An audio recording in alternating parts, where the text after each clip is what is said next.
일본 사회가 하루아침에 충격에 빠진 사건을 아시나요? 한국의 독도 영유권을 다룬 한 편의 다큐멘터리가 일본에서 화제가 되면서 일본 국민들의 인식이 완전히 바뀌었습니다. 그동안 일본 정부가 주장해온 독도 영유권 근거들이 허위였다는 사실이 드러나자 일본 전역이 혼란에 빠졌죠. 이제 그 다큐멘터리가 폭로한 놀라운 진실을 함께 확인해 보시겠습니다. 구독과 좋아요는 저에게 큰 힘이 됩니다. 저는 야마모토 미에코입니다. 53살이 되던 해, 저에게 일생일대의 충격이 찾아왔습니다. 그날은 남편 신이치가 총책임자로 진행하는 NHK 생방송 프로그램이 방송되는 날이었죠. 양국의 진실이라는 제목으로 독도 문제를 다루는 특별기획 프로그램이었습니다. 저는 30년간 중학교에서 역사를 가르쳐온 교사였고 독도에 대해서는 당연히 일본 영토라고 알고 있었어요. 거실에서 따뜻한 녹차를 마시며 방송을 지켜보고 있었습니다. 평소와 다를 바 없는 조용한 목요일 저녁이었죠. 다케다 에이코라는 극우 성향의 패널이 단정한 정장을 입고 나와서 독도가 일본 고유의 영토라고 당당히 주장했습니다. 역사적 근거를 차근차근 들먹이며 한국의 부당한 점유를 조목조목 비판하더군요. 저 역시 그동안 그렇게 배웠고 가르쳐왔기에 특별할 게 없다고 생각했습니다. 오히려 제대로 된 방송을 하는구나 하며 고개를 끄덕였어요. 그런데 그때 스튜디오에서 예상치 못한 일이 벌어졌습니다. 미국 국제정치학자 존 밀러가 갑자기 손을 들며 끼어들었어요. 잠깐만요. 저는 실제로 독도에 가본 적이 있습니다. 그의 목소리는 침착했지만 확신에 차 있었습니다. 스튜디오 분위기가 순식간에 얼어붙었습니다.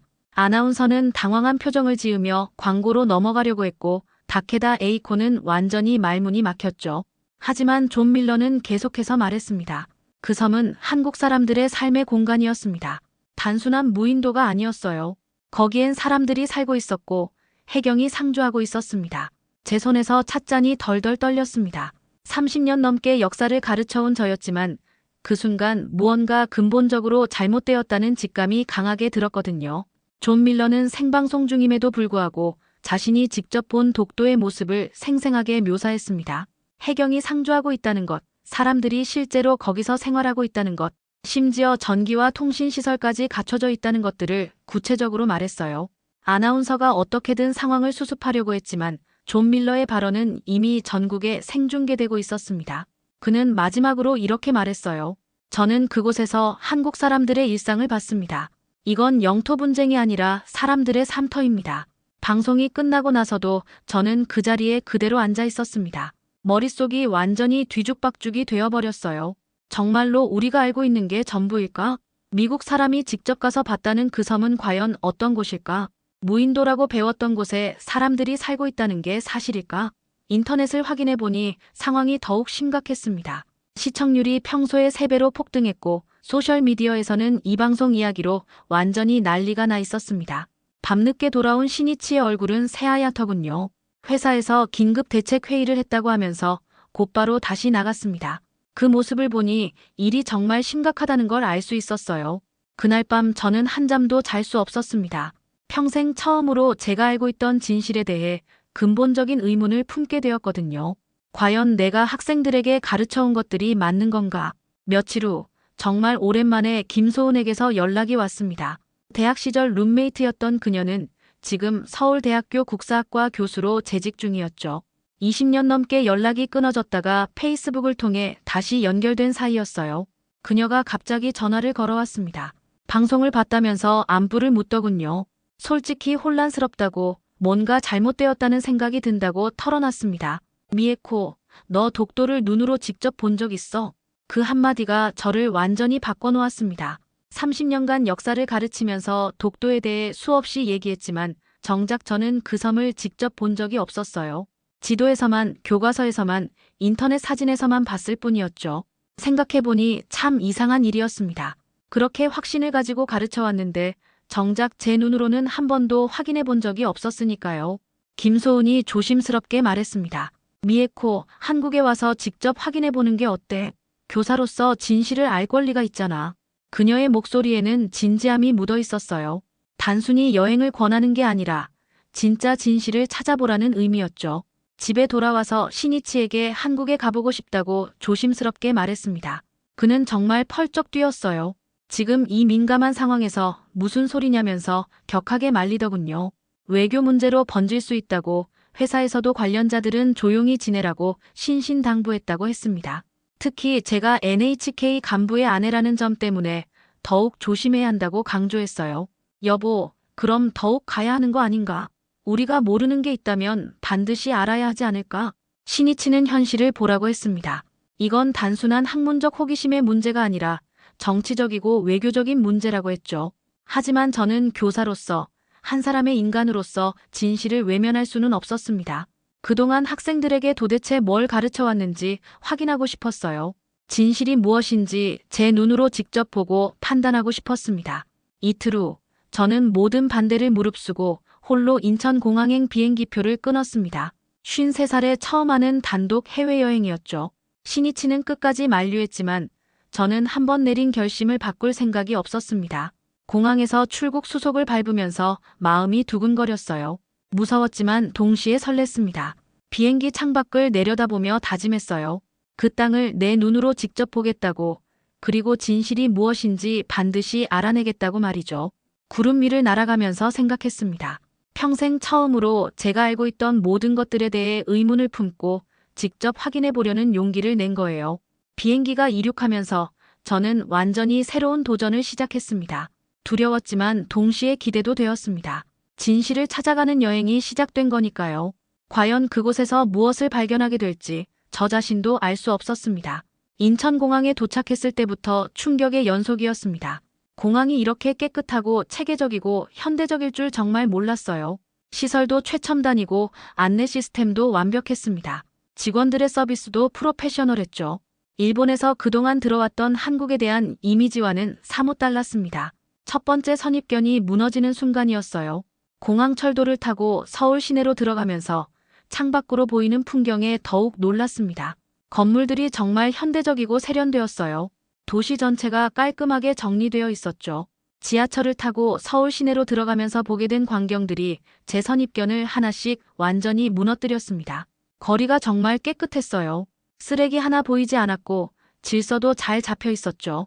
사람들의 옷차림도 정말 세련되고 품위가 있었습니다. 무엇보다 모든 게 질서정연했어요. 지하철에서도 줄을 제대로 서고 노약자석도 잘 지켜지고 있었습니다. 일본에서 그동안 들어왔던 감정적이고 시끄럽고 무질서한 한국 사람들이라는 이미지와는 완전히 정반대였어요. 택시를 탔을 때 더욱 놀랐습니다. 기사님이 일본에서 왔다고 하니까 자연스럽게 일본어로 대화를 시작하시더군요. 발음도 정말 정확했고 무엇보다 진심으로 친절했습니다. 서울의 주요 명소들을 하나하나 소개해 주시면서 맛있는 음식점도 추천해 주셨어요. 심지어 관광 코스까지 자세히 알려주시더군요. 한국 사람들이 일본 사람들을 정말 미워한다고 들었다고 조심스럽게 말했더니 기사님이 환하게 웃으시면서 대답하셨어요. 그건 정치하는 사람들 얘기고 일반 사람들은 전혀 그렇지 않아요. 서로 이해하고 도우며 지내야죠. 식당에서도 정말 놀라운 경험을 했습니다. 처음엔 일본 사람이라고 하면 차가운 반응을 보이거나 서비스가 소홀할 줄 알았는데 완전히 정반대였어요. 오히려 더 친절하고 세심하게 대해주셨습니다. 음식도 정말 맛있었고 서비스도 일본 못지않게 훌륭했어요. 직원들이 정말 프로페셔널했죠. 메뉴 설명도 자세히 해주시고 일본 관광객을 위한 배려도 곳곳에서 느낄 수 있었습니다.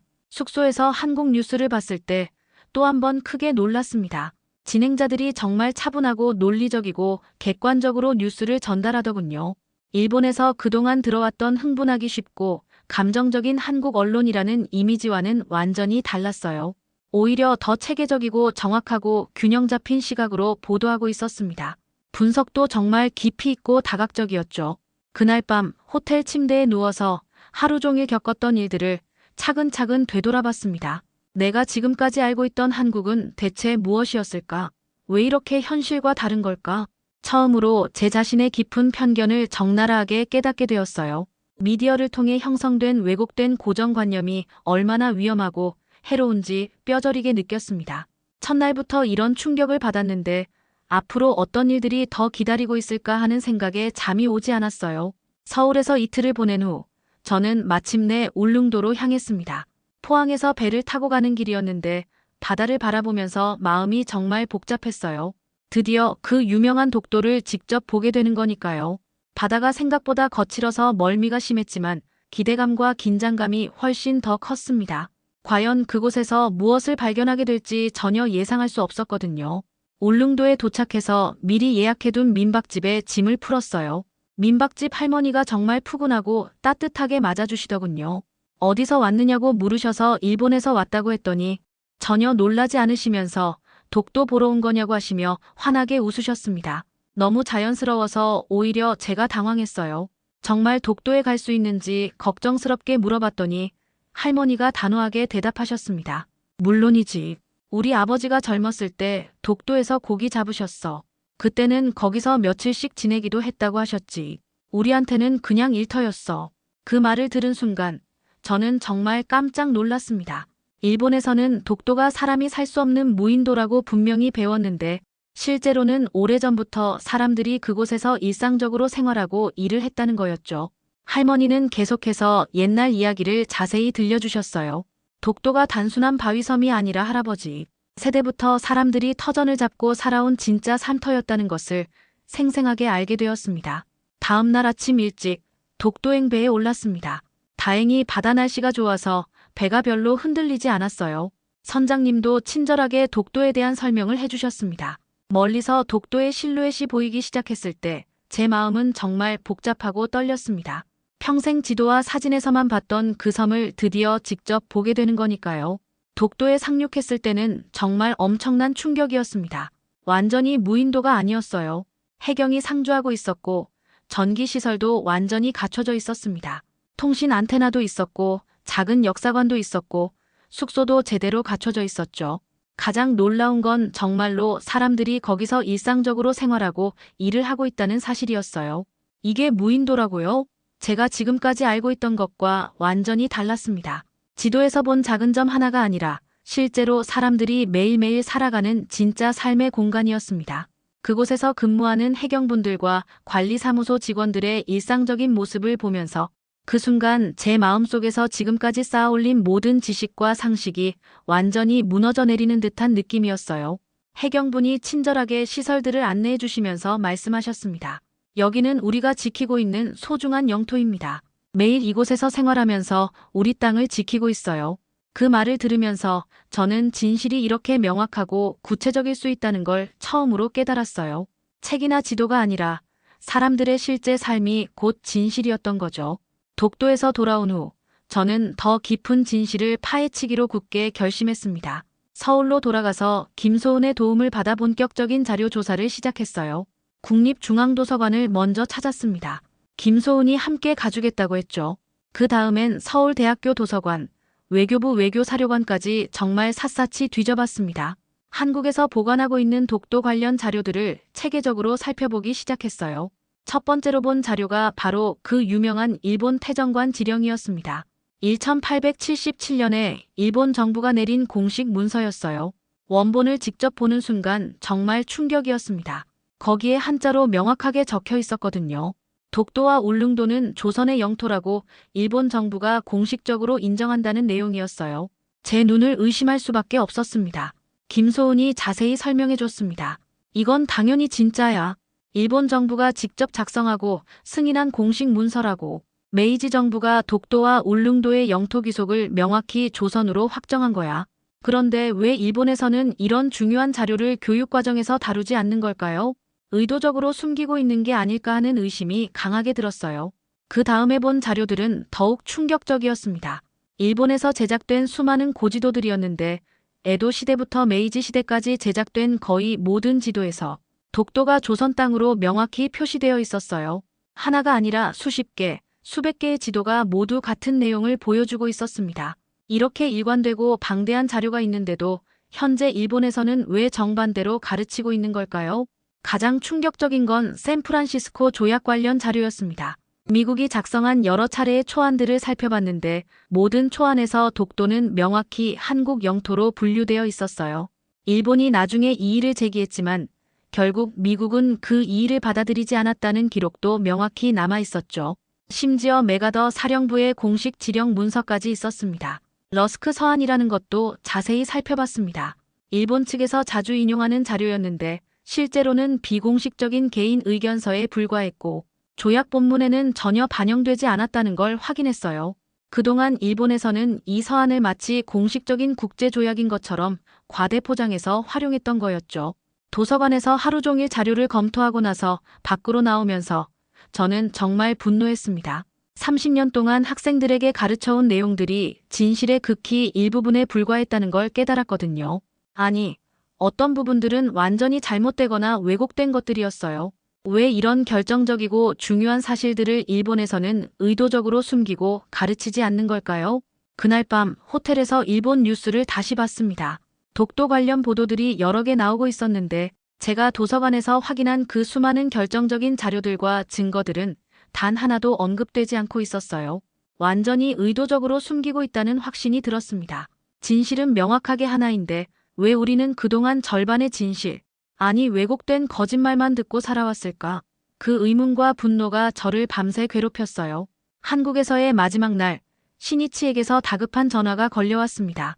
언제 돌아올 거냐고 물으면서 회사에서 상황이 정말 심각하다고 하더군요. 제가 한국에 간 사실이 알려지면서 여러 가지 말들이 많이 나오고 있다고 했어요.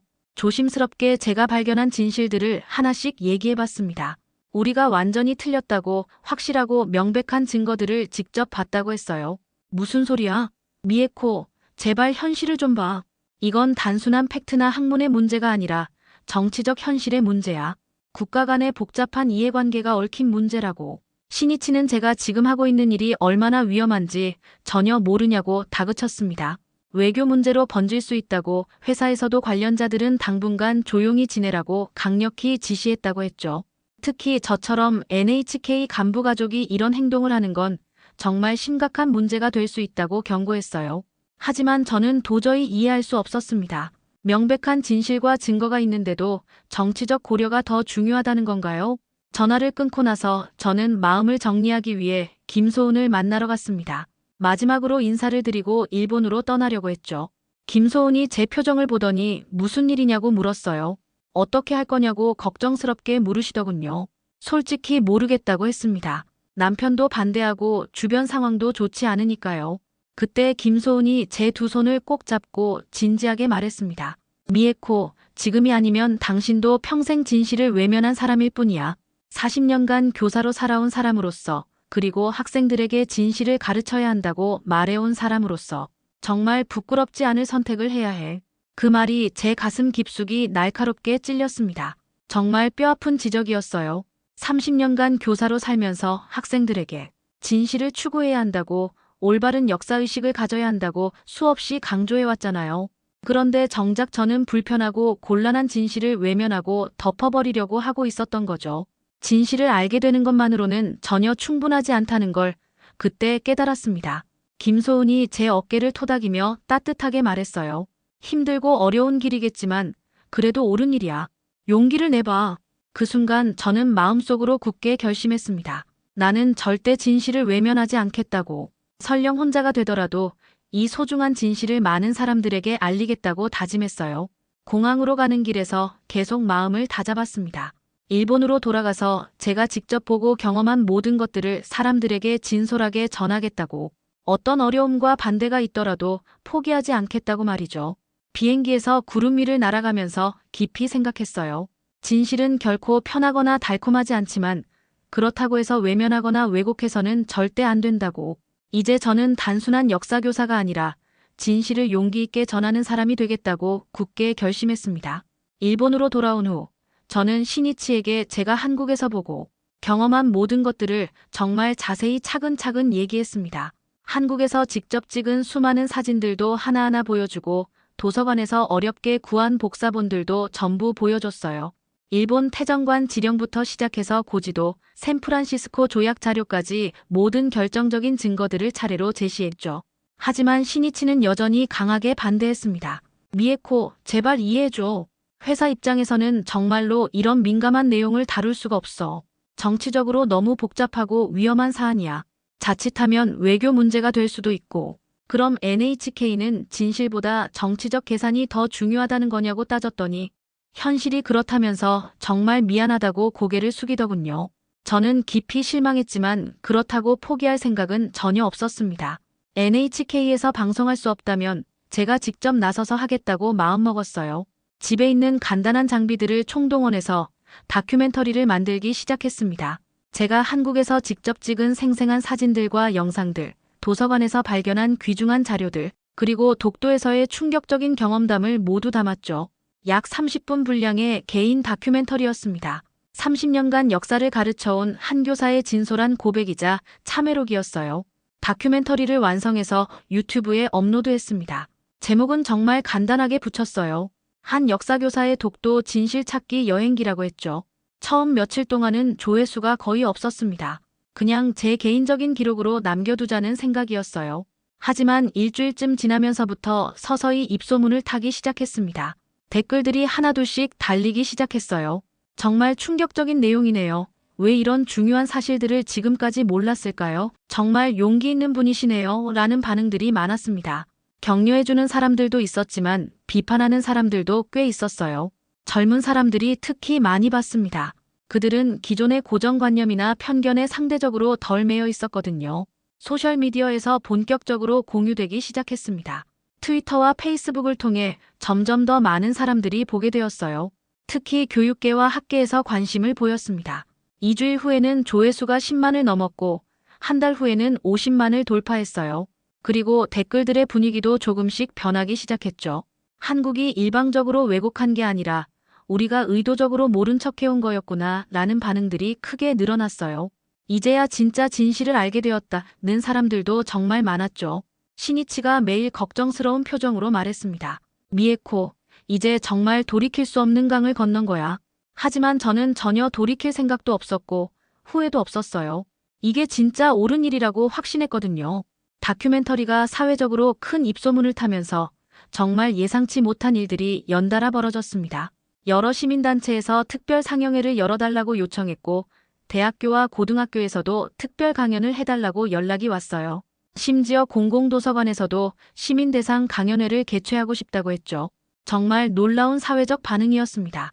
첫 번째 강연은 정말 떨렸습니다. 도쿄의 한 시민회관에 200명이 넘는 사람들이 모였어요. 젊은 사람들이 대부분이었는데 모두 진지하고 집중된 표정으로 제 이야기를 들어주었습니다. 저는 떨리는 목소리로 시작했어요. 저는 53살이 되어서야 처음으로 진짜 진실을 마주했습니다. 정말 부끄럽지만 30년간 절반의 진실, 아니 왜곡된 내용들만 알고 있었어요. 강연이 끝나고 질의응답 시간에 한 대학생이 손을 들고 질문했습니다. 선생님, 이런 어려운 일을 하시면서 두렵거나 후회되지 않으신가요? 물론 두렵죠. 하지만 정말 더 두려운 건 진실을 알면서도 외면하고 침묵하는 거예요. 그건 교사로서도 한 사람의 인간으로서도 할 수 없는 일이에요. 그 학생이 깊이 고개를 끄덕이며 진심 어린 박수를 쳤을 때 저는 제가 정말 옳은 길을 걷고 있다는 확신을 가질 수 있었습니다. 각종 상영회와 강연회가 계속 이어졌습니다. 시민들이 자발적으로 참여했고 입소문도 계속 퍼져나갔어요. 나이 든 분들은 처음에는 의심스럽고 불편해하셨지만 제가 준비한 구체적인 자료들과 사진들을 직접 보고 나서는 생각이 완전히 바뀌었습니다. 특히 일본 정부가 작성한 공식 문서들을 보고는 정말 큰 충격을 받으시더군요. 한 달 후 신이치가 저에게 정말 놀라운 말을 했습니다. 미에코, 나도 회사를 그만두기로 했어. 왜 그런 결정을 했느냐고 물었더니 제가 완전히 옳았다고 하면서 자신도 더 이상 진실을 외면하고 싶지 않다고 했어요. 회사의 정치적 고려보다는 진실이 더 중요하다는 걸 깨달았다고 하더군요. 그해 여름, 저희 부부는 함께 다시 한국을 찾았습니다. 이번에는 두 사람이 함께 울릉도와 독도를 차례로 밟았죠. 신이치도 제가 몇 달 전에 느꼈던 그 엄청난 충격과 감동을 그대로 경험했습니다. 독도가 결코 무인도가 아니라 사람들이 실제로 살아가는 진짜 삶의 터전이라는 걸 직접 눈으로 확인했어요. 마지막 공개 강연에서 저는 이렇게 말했습니다. 저는 이제 더 이상 단순한 역사교사가 아닙니다. 진실을 용기 있게 전하는 사람입니다. 여러분도 부디 용기를 내세요. 불편한 진실일지라도 외면하지 마세요. 진실은 결코 영원히 침묵하지 않습니다. 그날 밤 집에 돌아와서 창밖의 별들을 바라보며 깊이 생각했습니다. 한 사람의 작은 용기와 결단이 정말로 이렇게 큰 사회적 변화를 만들어낼 수 있구나. 이제 저는 전혀 후회하지 않습니다. 어려운 길이었지만 진실을 선택한 것을 말이에요. 앞으로도 계속해서 진실을 전하는 사람으로 당당하게 살아가겠습니다. 결국 역사적 진실은 감춰지지 않았습니다. 수많은 고문서와 증언들이 증명하듯 독도는 명백한 우리의 영토였고, 이는 그 어떤 정치적 논리로도 뒤바뀔 수 없는 사실입니다. 일본이 아무리 억지 주장을 펼쳐도 진실의 무게 앞에서는 무력할 뿐이죠. 우리는 이 소중한 영토를 지키기 위해 끊임없이 노력해야 하며 후세에게 올바른 역사를 전달해야 할 의무가 있습니다. 독도는 어제도 오늘도 그리고 내일도 변함없이 대한민국의 영토입니다. 이런 소중한 우리 역사를 더 많은 분들과 공유하고 싶다면 구독과 좋아요 버튼을 꼭 눌러주세요.